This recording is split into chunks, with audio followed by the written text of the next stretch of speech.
Entonces, buenos días a todos. Estamos dos Danieles aquí para encontrarnos en un espacio de conciencia, en un espacio sagrado. En este momento yo estoy de viaje, estoy en Milán y él está ¿En en Lleida? Lleida, y esto es maravilloso porque esta interconexión no conoce obstáculos, ni tiempo, ni espacio, y es por esto que yo creo y siento que este encuentro es un encuentro como he dicho antes, en un espacio de corazón. Y justo por esto haremos varias reflexiones. La otra vez hemos hecho acerca del perdón y del amor, y hoy vamos a ir en práctica, porque yo creo que el tema de la conciencia y el tema de la espiritualidad también son temas muy prácticos, muy concretos, muy pragmáticos, que influyen intensamente sobre la calidad de nuestra vida. Entonces hoy intentaremos los dos. Yo no sé qué va a pasar, porque no programamos nada, nos encontramos en la improvisación del corazón constantemente, pero hoy vamos a eh, posiblemente a ofrecer dos perspectivas prácticas de cómo afrontar, de cómo vivir el tema del perdón y el tema del amor eh, diariamente. Daniel, Diariamente, efectivamente. Hoy quiero hacerte queríamos... una pregunta antes de Ah, empezar. querías ya, qué bien, adelante. ¿Has soñado nunca de perdonar o de amar adentro de un sueño? ¿Te ha pasado nunca una experiencia como esta? Me ha pasado muchas veces que los sueños son una forma de comprender cosas y levantarme y haber entendido cosas que durante la vigilia yo no había entendido y de repente hay un peso muy grande que se me cae y me levanto sabiendo que aquello ya está digerido. Sí, sí que me ha pasado. Yo de ¿Te hecho lo, confío mucho en los sueños, ¿eh? ¿Tú? Confío mucho en los sueños. Te lo digo porque esta mañana me ha llamado mi madre cuando aterrizó el avión aquí en Milán, y me contó un sueño. Me dice que ayer a la noche soñé que me abrazaba como no logra hacerlo, porque no logra hacerlo porque le duele. Amar a veces nos hace dolor, porque es fuerte el amor. Entonces es como sentir vergüenza, o sea, hay muchas Sí. emociones.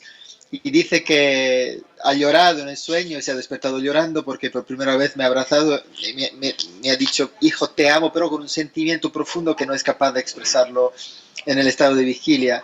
Y entonces, pero el sueño influyó sobre su despertar sobre esta mañana, porque me llamó llena de amor diciéndome, pidiéndome disculpa y perdón, justamente perdón por no haber sido capaz de abrazarme y de manifestarme cuánto me ama. Y nada, esta mañana ha empezado así, entonces quería contártelo. Qué Simplemente es. hermoso. Y fíjate que en realidad parece que eso sucede en el sueño.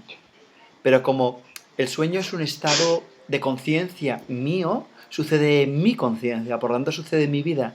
Y tu madre coge ese estado, que es un estado que se vive en el sueño, y lo lleva al estado de vigilia y por lo tanto lo integra. Es hermoso, porque a veces no nos atrevemos a vivir ciertas cosas en la vida cotidiana y entonces la vivimos en este otro estado y entonces ya te puedo contar, ¿sabes qué? En el sueño te amaba y me doy cuenta que te amo y ya te lo estoy diciendo. ¡Qué hermoso! Hay continuidad, es verdad, hay continuidad. Y todas las tradiciones antiguas de la India o de la América del Sur han intentado de crear continuidad entre estado de vigilia y estado de sueño, justo porque sabían que lo que hacemos en los sueños modifica esta realidad y lo que hacemos aquí modifica la actividad onírica. Entonces, merece realmente un trabajo, profundizar el trabajo sobre eh, la, la, el tejido que crea los sueños y que crea la realidad. Entonces, Daniel, ¿cómo llevamos en práctica el perdón y el amor? ¿Cómo llevamos en práctica el perdón y el amor? Mira, yo había pensado toda una explicación diferente, pero ahora que estábamos hablando y me cuentas esto, yo me doy cuenta que una de las cosas que hago mucho conmigo, pero también que explico a mis alumnos, es trabajar con visualizaciones. Y muchas veces les pido que esas visualizaciones las hagan cuando uno está en la cama. Porque cuando uno está en la cama y entra en un cierto estado de perdón y de ternura, el sueño alarga esa situación y unifica mi consciente mi consciente con mi inconsciente. Y yo muchas veces les sugiero que ellos vayan a para perdón, ¿eh? Que vayan a su infancia o que vayan a un momento del pasado en el cual quieran llevar su sabiduría actual, quieran llevar su perdón. Por ejemplo, les hago una visualización que me gusta mucho, es imaginarme en un lugar muy hermoso y ver que Daniel Gavarró, cuando era pequeño, cuando tenía 3 años, cuando tenía 2 años, aparece por allí y yo lo cojo de la mano y lo hago sentar en mis rodillas, lo miro a los ojos y simplemente le digo, eres maravilloso, te amo, y le digo todas las cosas que en ese momento, si hubiera estado rodeado de personas sabias, le hubieran dicho, para que él me mire con ternura y me diga, ya lo sé, ya lo sé. Y entonces cuando hay un momento que, esto último me parece muy importante, cuando hay un momento que esta parte de mi conciencia me dice, ya lo sé, ya lo sé, ya lo sé, eso quiere decir que nos estamos unificando. Y ese es un ejercicio muy práctico, muy sencillo, que además tengo un audio, bueno, hay muchos audios al respecto, pero que esas visualizaciones son muy hermosas. Yo pensaba explicarlo distinto, pero ya que hablábamos de los sueños, pues esta es una visualización que suelo recomendar mucho antes de ir a dormir y que para muchos de mis alumnos ha sido una visualización maravillosa porque les ha sido muy útil. ¿Tú qué cosas prácticas sugieres, Daniel? Yo diría de empezar, para comprender mejor el tema del perdón, sería importante empezar por la comprensión de la gratitud. La gratitud es un elemento fundamental en la comprensión de cómo acoger y de cómo donar. ¿M? Sí, Entonces, me gustaría lanzar un reto a las personas. Y adelante. el reto consiste en el pasar, quien lo consigue, 6 horas enseguida, mentalmente, porque si no nos ingresan al hospital, o sea, sin pronunciarlo en voz alta, pero mentalmente agradecer todas las cosas que acontecen. Significa que sería bonito un día que el despertador abre los ojos, suena el despertador y tú comienzas, lo primero es gracias. Después te pones sentado en la cama y dices gracias que puedo sentarme en la cama. Te levantas, gracias que estoy caminando, gracias por cada paso, gracias porque limpio los dientes, gracias. Y así sigues. Encuentras una persona, incluso en el tráfico, en el coche, si te insultan y tú lo miras y simplemente dices gracias adentro. O sea, estás con lo que pasa, con lo que sientes, agradeciéndolo profundamente. Es un mantra, ¿no? Tenemos que hacerlo. La palabra mantra origina del sánscrito, es manajtrayate, liberar la mente. Y la gratitud libera la mente, ¿no? Esto es muy importante porque a lo largo del día pasarán varias cosas, muchas cosas. Te cansarás de agradecer. Entonces tienes que agradecer por haberte cansado de agradecer.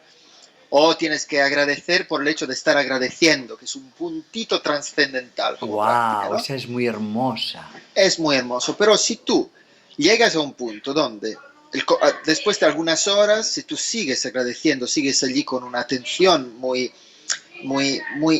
intensa en el agradecimiento, te pasa algo muy peculiar. Es que esta práctica sencilla te lleva antes a comprender que tú puedes agradecer lo positivo y lo negativo que te pasa estando a la vez en la gratitud. O sea que la gratitud no depende de lo que te pasa externamente, sino depende de tu actitud y de tu presencia en el corazón. Esto es el primer punto, la primera enseñanza. La segunda es que si lo haces bien, llegarás al punto de estar lleno de gratitud para poder agradecer. Y esto es el punto trascendental que hemos dicho antes. Pero si tu práctica lleva en profundidad y se transforma en una meditación, lo que te pasará a la noche es que soñarás de agradecer. O sea, te encontrarás en tus sueños agradeciendo.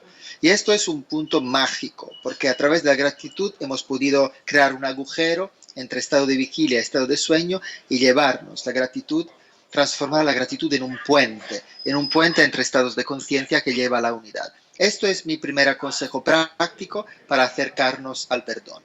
Y ahí me ha gustado porque cuando tú hablabas, Daniel, había un momento en que yo tenía una duda que era, ¿cómo, por ejemplo, está lloviendo, estoy en un semáforo esperando a cruzar y entonces pasa un coche y salpica un montón de agua y quedo mojado y entonces, ¿cómo hago el salto? ¿Cómo hago el salto para decir gracias por esta agua fría que acaba de manchar mi traje en este día de invierno? No, no, mira, primero me enfado, después agradezco el enfado. No significa este ejercicio, no significa no ser auténticos, De significa que acuerdo. pase lo que pase. O sea, llega el agua, ¿cuál es mi primera reacción? Es, bueno, de decir, de pensar de todo contra este señor, que lo voy a matar. Entonces, agradezco el enfado, agradezco que estoy enfadado y lo acepto, lo acojo, lo amo el enfado. Lo reconozco porque me hace sentir vivo. El enfado es creatividad potente y profunda que se manifiesta a través de mí. Entonces, agradezco esta creatividad que se está que tiene una máscara, la máscara del enfado, pero es creatividad, es una fuerza que me motiva, que se puede transformar en determinación. Entonces, no es la agresividad y la rabia en sí misma, es cómo yo utilizo esta rabia que hace la diferencia. El agradecimiento es justo el ingrediente necesario para comprender que la rabia es una oportunidad porque si me quedo enfadado, no me cambia la vida y empeora mi vida. Diferentemente, si utilizo la rabia que me está pasando para transformarla a través de la gratitud en conciencia de existir, por ejemplo, Sí, o en motivación, esto me cambia la vida. Entonces, un acontecimiento banal de un hombre común diario, o sea, el agua que te llega, se convierte en una oportunidad, en un medio, en un recurso para ser consciente y para mejorar mi experiencia del presente y hacerla intensa. Esto, por ejemplo. claro. Ahora lo he pillado totalmente y encaja mucho con... Yo había tomado como unos 6 pasos muy prácticos, ¿no?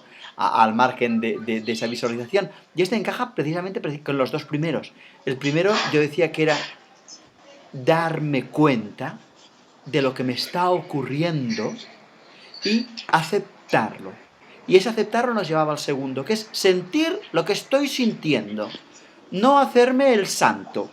Tengo una amiga monja que en un cierto, cuento una anécdota, como no digo el nombre, pues nadie sabe de quién estoy hablando, pero que en un cierto momento con una persona con la que se llevaba muy mal, muy mal, muy mal, se la encontró en un sitio y esta señora le dijo, hola, y le dio unos golpecitos en la espalda, y ella por dentro pensó, muérete, pero entonces inmediatamente dijo, soy monja, Om, om, la amo, no tengo sentimientos malos. Y por la noche tenía un grano de pus. Aquí, inmenso. Por haber... Ella dice, igual se equivoca y igual el grano de pus es por otro tema, ¿eh? No tiene nada que ver, porque yo tampoco soy muy mágico. Pero su explicación era que decía, me he negado a sentir lo que realmente quería, he fingido que soy una persona muy espiritual y me he negado a acoger la rabia y el disgusto que esta persona me genera. Pero limpiamos esta primera parte. Ser espiritual no significa no enfadarse. O sea, esto es Claro, un código que tenemos que limpiar. Ser espiritual significa ser auténtico y amar lo que nos pasa. Si no, estamos jugando al teatro. eso mismo. Entonces yo tengo que decir, hola, soy una monja y tengo ahora mucha rabia, pero eso no quiere decir que le dé con un palo a esta mujer que tengo al lado. Es decir, una cosa es lo que siento y otra cosa es lo que hago. Y entonces, en ese hacer, el acoger lo que estoy sintiendo es fundamental. Y si lo necesito, encontrar un lugar para sacar, creo yo. De eso no sé qué opinarás, pero yo muchas veces recomiendo que si yo tengo muchas emociones y sentimientos que se me están obturando, pues uno tiene que encontrar un lugar donde sacarlo en un espacio seguro. Que mi lugar, yo tengo que decir, mi lugar es el gimnasio. Yo voy todas las tardes al gimnasio y allí saco con energía, con fuerza, con gritos. Yeah, venga, vamos. Es algo nuevo. Pero yo también sé que cuando estoy gritando, no estoy gritando por lo que dice el monitor o por... En realidad yo hago natación, ¿eh? No grito bajo el agua mmm, porque sí, grito sacándome porque estoy aceptando lo que estoy sintiendo y no quiero que se me obture. Y entonces, como es como una chimenea, que no quiero que esté allí demasiado hollín, pues hago ¡ah! Esto es un acto mágico. Esto es precisamente lo que yo entiendo cuando digo saber enfadarse en paz. Significa amar lo que te está pasando independientemente, agradecerla la rabia, pero sin negarla. Esto es enfadarse en paz. La gente no sabe cómo enfadarse en paz y es una terapia maravillosa. Me recuerdo años atrás que he tenido una persona en la Escuela Internacional del Perdón que era muy enfadado con el padre y se había retenido esa rabia, había retenido esta rabia para 50 años y más. Entonces yo le he aconsejado, él tenía un jardín, le he aconsejado de construir una muñeca, ¿no? Una muñeca grande Y cada día que salía de la habitación, antes de ir al trabajo, era un director de banco, o sea, una persona que ganaba mucho dinero. Y le aconsejé, mira, cada vez que sales, coge una piedra, un bastón y dale mucho, mucho, incluso sácale todo lo que tienes adentro, incluso si quieres se te viene de mearla, méala tranquilamente, o sea, sácalo todo lo que tienes adentro, no hay un límite. Y allí visualiza tu padre, ti mismo, la vida, todo lo que quieres, porque es una proyección. Y simplemente sácalo todo pasándotelo bien, pero sin juzgarte. Y esto le ha hecho muy bien porque a través de la manifestación ritual. Cumplir algo ritualmente significa cumplirlo con conciencia, ¿eh? Nada tiene que ver. Ritualizar la caminada, por ejemplo, significa caminar consciente del respiro, del cuerpo, del movimiento. Pero él haciendo esto de forma ritual, como una terapia, allí, en este, como tú dices, ambiente que se había creado, después al trabajo era una persona mucho menos conflictual, era capaz de relacionarse mejor a los demás y mejoraba todo. Entonces, yo creo que tanto más cosas locas conscientemente cumplimos y nos descontextualizamos y tanto mejor se expresa una creatividad equilibrada, una creatividad sana a través de nosotros. Efectivamente.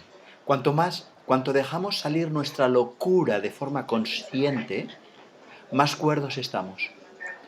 Porque la conciencia de lo que tenemos desequilibrado lo equilibra, lo acepta, lo disuelve, pero la negación hace que nos disociemos y ahí volvemos otra vez a los sueños. Muchas veces los sueños nos explican lo que todavía no tengo, lo que no tengo claro, lo que no tengo elaborado.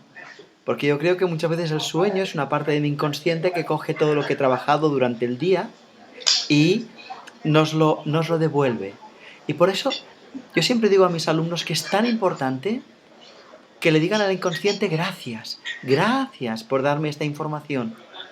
Y intentar entender que los sueños nos dan un mensaje. Por ejemplo, cuando hoy decías que tu madre había soñado, dice, mira, hijo mío, he soñado que te amo intensamente y que te lo decía. Y fíjate que nunca me atrevo a decírtelo. Así que ahora te llamo y te lo digo.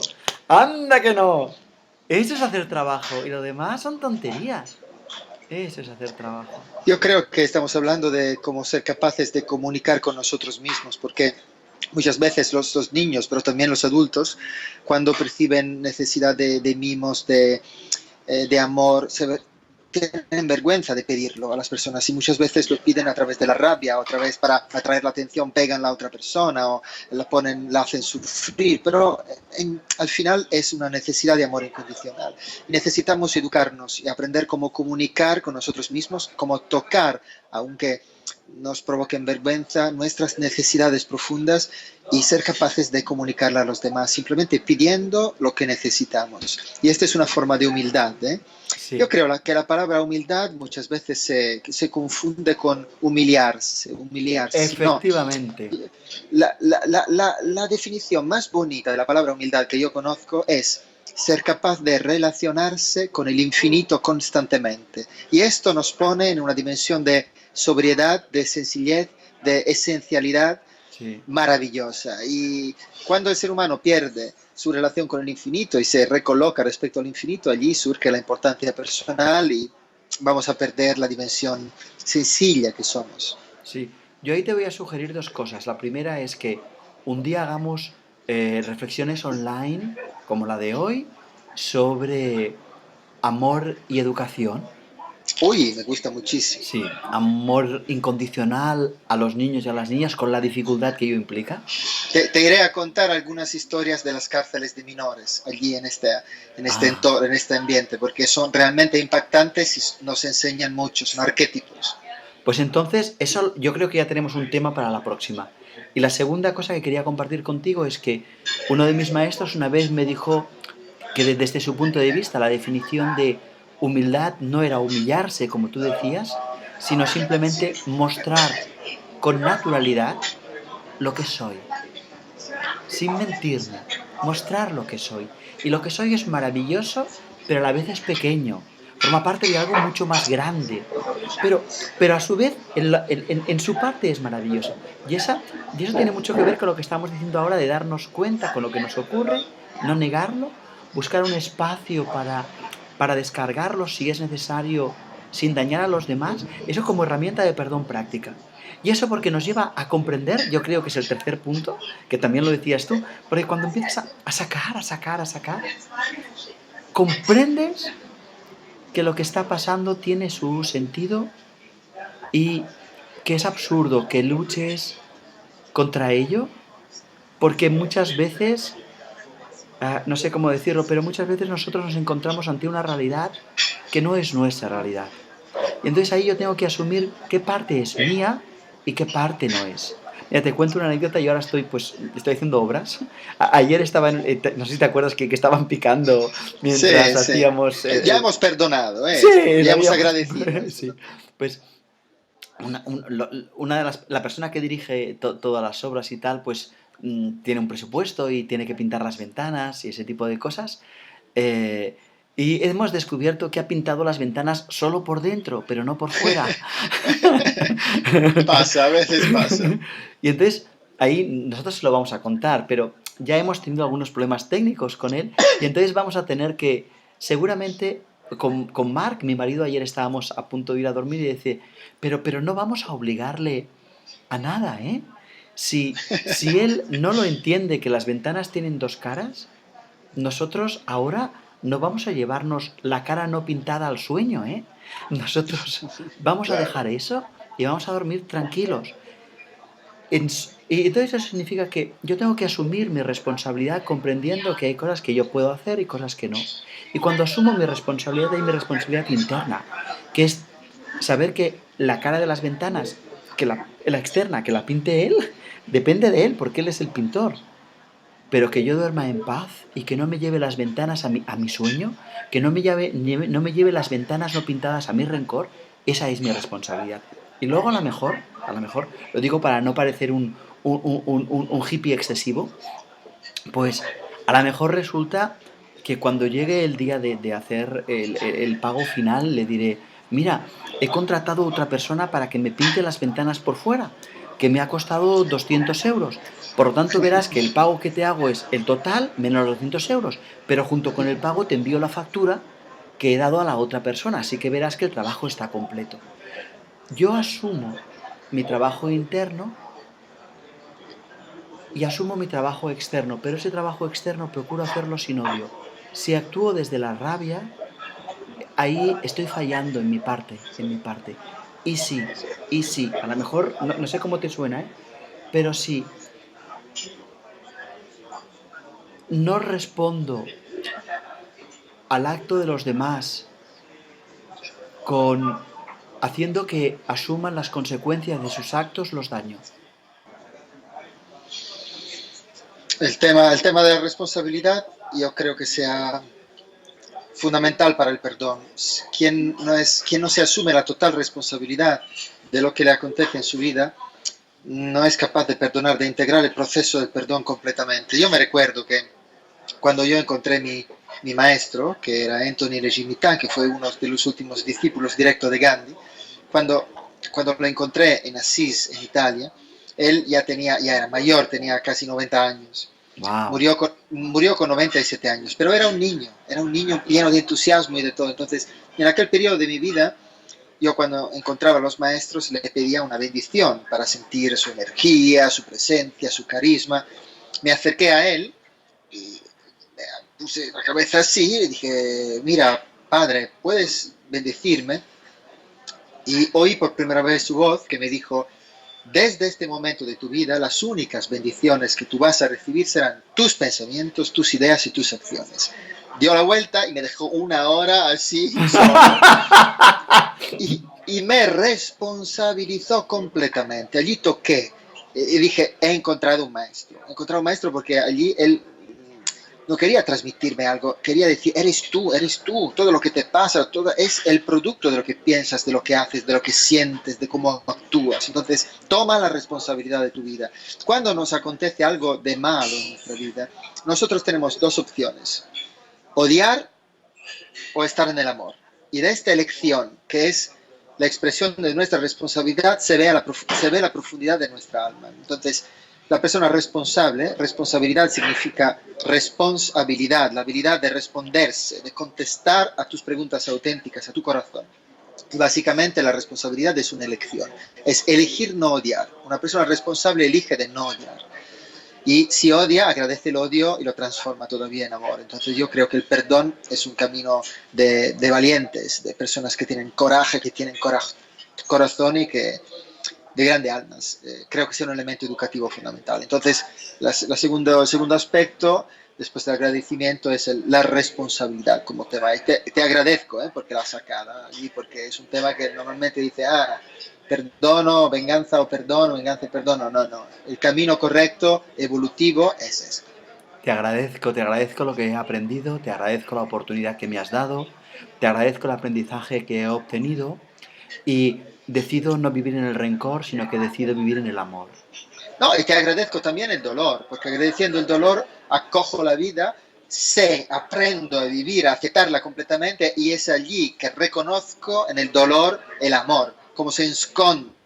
En el dolor la fuerza, el coraje, la capacidad de reinventarme, de transformarme, es así que aprendemos. Cuando nosotros rechazamos estas cosas, vamos a alimentar, a dar más poder y se quedan allí, y se quedan allí. Claro, se quedan ahí, se nos cristalizan y es cuando luego me rompo en dos. El que quiere ser bueno y el otro que tiene dolor y dice, pero los demás tienen que pagar sus deudas. Y además lo juzgo este malo que está en mí. Y además lo juzgo. Entonces se fractura la fractura. Estamos locos, Claro. completos. Entonces, Y culpo a los nadie nos demás, dice me estas culpo a cosas. mí, soy incapaz de perdonarme a los demás porque no puedo perdonarme a mí, pero ahí en ese punto a mí me ha gustado mucho ese de agradecer y de decidir eso de vivo en el amor o vivo en el rencor. Y entonces para decidir que vivo en el amor tengo que recordar siempre que en nuestra relación, en la relación con los demás, siempre hay dos que están bailando. Y entonces soy yo que tengo que decidir que baile, sí, voy a bailar contigo. Que baile. Quiero transmitir, ahora me lleva un segundo ejercicio sobre la gratitud muy potente, que Adelante. es justamente sobre este, y se trata de esto, de sentarse en un lugar tranquilo, no como esto, yo estoy en un lugar, pero en un lugar tranquilo, cerrar los ojos y recordarte un acontecimiento bonito de tu vida. Poner las manos en el corazón y decir gracias en voz alta, o sea, sintiéndote lleno de gratitud. Gracias. Después Ajá. quitas las manos y te vas a recordar un acontecimiento de dolor de tu vida, de pérdida, de sufrimiento. Y haz lo mismo. Apoyas la mano en el corazón y agradeces con toda tu alma en voz alta. Y repites nuevamente un momento bueno y agradeces, un momento malo y agradeces. Y vas adelante hasta que tu gratitud, tu nivel de gratitud es igualmente intenso, sea por lo bueno que por lo malo que has vivido en tu vida. Esto, cuando logras realizar esto, esto es el primer paso fundamental a la comprensión del perdón y de la libertad interior. Es muy ¿Por hermoso qué? ese ejercicio, ¿eh? No lo Porque conocía. son dos, tenemos dos efectos colaterales. El primero es que tú comienzas a entender que tú es Hay dos que efectos colaterales, decías. dos efectos colaterales. El primero es que tú te das cuenta que independientemente de lo malo y de lo bueno que te pasa, tu estado interior no depende de lo externo, sino estar en la gratitud es una libre elección. Y la libertad, lo vas a tocar con mano, es una característica intrínseca de la persona consciente. Esto es maravilloso, como la gratitud. El segundo efecto colateral es que tus acciones no serán empujadas por miedo, por rabia, sino por la gratitud. Y esto va a cambiar la calidad de lo que tú haces, de cómo actúas, tus comportamientos. Este ejercicio tan sencillo, pero tiene un impacto si lo repetimos. Por ejemplo, un mes, cada día, simplemente 5 minutos, o 10 minutos, que sería maravilloso 10 minutos, pero vamos a limpiar profundamente el pasado, vamos a desengancharnos del odio y vamos a sintonizarnos en un estado realmente superior, que es caracterizado por la gratitud. La gratitud es una fuerza inmensa que limpia nuestro pasado. Mm.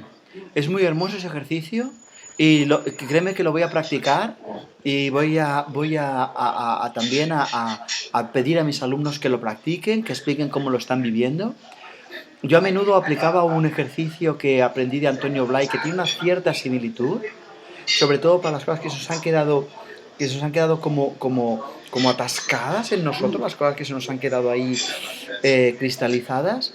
Él decía, vuelve con tu imaginación, hacia el pasado y revívelas. Revívelas quiere decir, tienes que verlas, tienes que oírlas, tienes que sentirlas y simplemente no pongas ninguna resistencia sabiendo que eso ya ha pasado, eso ya pasó. Pero él decía, haz unos instantes de silencio, ponte en un momento de paz y desde esa paz recupera y acepta como si fueras de espuma. Bueno, él no decía de espuma, eso lo digo yo, pero deja que eso lo estés viviendo y estate muy atento a tu respiración para que no lo cortes. Porque a menudo cortamos la respiración para no sentir y entonces lo que no sentimos se nos queda ahí incrustado. Entonces, ese segundo ejercicio que tú has propuesto, yo lo veo como muy potente y me ha gustado mucho, muy complementario.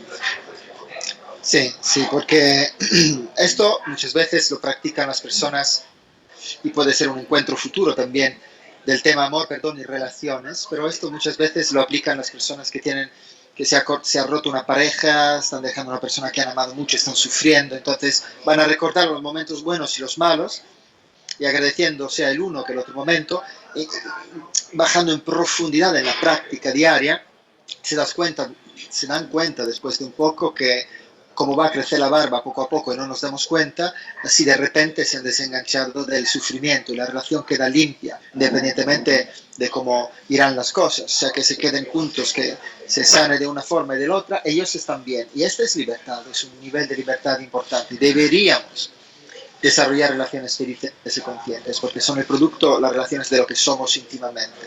Mm, mm. Daniel, yo me estoy dando cuenta que en este Reflexiones Online de hoy, que es nuestro segundo Reflexiones Online, y siento un profundo agradecimiento por, por ti, por este espacio que hemos generado, por este espacio en el que yo estoy aprendiendo, en el que estoy gozando, pero que también intuyo que puede ser útil a muchas personas. Y siento que se nos abren muchas posibilidades diferentes de temas distintos y tengo dos cosas. La primera es, mi prudencia me dice que no debemos alargarnos mucho más, por lo tanto si tenemos algún tema extra lo vamos a añadir, pero el segundo es que me muero de ganas de ir teniendo estos espacios e irlos colgando en internet, porque no lo sé si a los demás les serán útiles, pero a mí me son útiles y por lo tanto me genera mucho agradecimiento. Entonces, Mira, di. no, varios años atrás yo decidí en mi vida de hacer cosas que tenían estas características, que fuesen livianas, divertidas para mí y profundas que me hagan crecer en conciencia. Y este encuentro para mí es un encuentro donde se puede hablar y compartir un espacio de vida de corazón. Entonces te agradezco yo muchísimo. Creo que ese es útil porque confrontarnos, tocarnos a través de estas cosas, el alma, son momentos muy preciosos en esta vida e importantes. Entonces, gracias y para mí es muy bueno como terapia individuales que nosotros seguimos haciendo esto. Efectivamente. Decía si, me preguntaba si tú querías añadir alguna cosa para terminar y si no... Yo diría de añadir solo un trozo pequeño de una frase pequeña al agradecimiento de antes, ¿no? Cuando tú decías gracias por algo, añadir gracias, perdón a lo bueno y gracias, perdón a lo malo, para transformar lo bueno y lo malo en un don. Simplemente esto es muy sencillo, pero hoy te hemos dado el reto de agradecer muchísimo tus indicaciones, el agradecimiento a esto, yo creo que un poco de práctica y después vamos profundizando. Cuento. Pues muchas gracias y si te parece, nos vemos otra vez en Reflexiones Online, ¿te parece bien? Reflexiones online sobre el amor y el perdón es un espacio sagrado para mí. Gracias, muchísimas gracias y hasta pronto. Hasta pronto. Chao. Chao.